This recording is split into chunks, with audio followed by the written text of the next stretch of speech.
বাজার থেকে আজকে ক্যামেরা বন্ধ করে সরো তাড়াতাড়ি, আমি হাত কিনে নিয়ে এসেছে। আবার আজকে হালাতটা দেখুন। সরো, হালাত না দেখি কি বাজার করেছি, হাতটা দেখাও। হাঁপিয়ে গেছে বন্ধুরা, এই যে হাতের অবস্থা দেখুন, লাল হয়ে গেছে। আজকে ও আমাকে এইগুলো টানিয়েছে, দেখুন তো এগুলো ধরলে কিরকম লাল হয়ে যায়। ব্যাগ নিয়ে যেতে ভুলে গেছি, এই ক্যারি নিয়ে যায় সচরাচর। এখানে প্রায় 5 কেজি আম আছে, ঠিক আছে। এই গাড়ির আওয়াজ আসছে।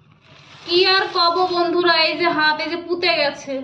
কি আর কব বন্ধুরা, দুঃখের কথা। এই যে আম, আম কিন্তু ভীষণ মিষ্টি। আপনারা ভাববেন যে আমি না খেয়েই বলছি, না বন্ধুরা, আমার বর টেস্টিং করে তবেই নিয়ে এসে, বুঝছেন তো। জোরে কথা বললাম, সাউন্ড আসছে সাইড থেকে, তাই আপনারা শুনতে পাবেন না। আর এখানে 1 ডজন কলা, আমি আর বাহির করতে পারছি না। আর এই যে আম দেখেছেন, দেখে নেন।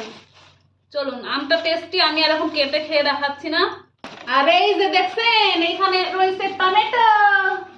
এখন আমি টমেটো মাখা খাই তো, তার জন্য বেশি করে টমেটো নিয়ে এসেছি।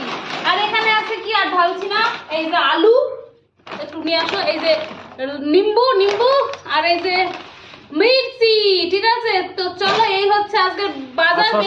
হ্যাঁ, ও শশা আছে, দেখছেন বন্ধুরা, ভুইলাই গেছি আমি, ভুইলাই গেছি সব। এই যে শশা, মানে আমার ফল যেটুকু আমি খাই এটুকু আমার লাগবেই।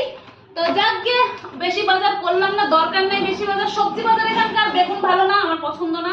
আর ওইসব হাবি জাবি শাক আমি খাইও না, নিও না। আর কিছু নেওয়ার দরকার নেই, ভেন্ডিও আমি খাই না, একটু সমস্যা আছে সেজন্য। তো যাকে ভিডিওটা বড় করতেছি না, ভালো লাগলে একটু লাইক কমেন্ট শেয়ার করে দেবেন। আপনারা সবাই সুস্থ থাকবেন, ভালো থাকবেন। নেক্সট ভিডিওতে আবার দেখা হচ্ছে, টাটা।